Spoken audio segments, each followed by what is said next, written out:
प्रभो नमः शिवाय महारुद्राय हे बाबा धवलेश्वराय बालालिंग महाप्रभु दीपम यदि परम ब्रह्मा दीपम यदि जनार्दन दीपहरतु मे पाप पूजा दीप नमस्तुते अहे धवलेश्वराय बालालिंग महाप्रभु संसार सुखी रखंतु आज शुभ शुक्रवार रे समस्त श्रद्धालु भक्त मानक आश्रीपद करंतु मनस्कामना पूर्ण करंतु कर्म क्षेत्र नदी करंतु ग्रहरिष्ठ खंडन करंतु जगतर मंगल करंतु विश्वर कल्याण करंतु आपणकर नाम विख्यात करंतु सेवकर डाक श्रवण करंतु समस्त गुआवसा भक्त मानकर मनस्कामना पूर्ण करंतु जो जो भक्त माने आपणक पाखरे मानसिक रखिछंती तांका मानसिक पूर्ण करंतु बाबा धवलेश्वराय बालालिंगाय नमो नमः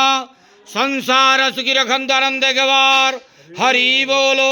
आज शुभ शुक्रवार रे समस्त श्रद्धालु भक्त मानक आश्रीपद करंतु आनंदे गवार हरि बोलो बाबा धवलेश्वराय बालालिंगाय नमो नमः संसार सुखी रखंतु आनंदे गवार हरि बोलो।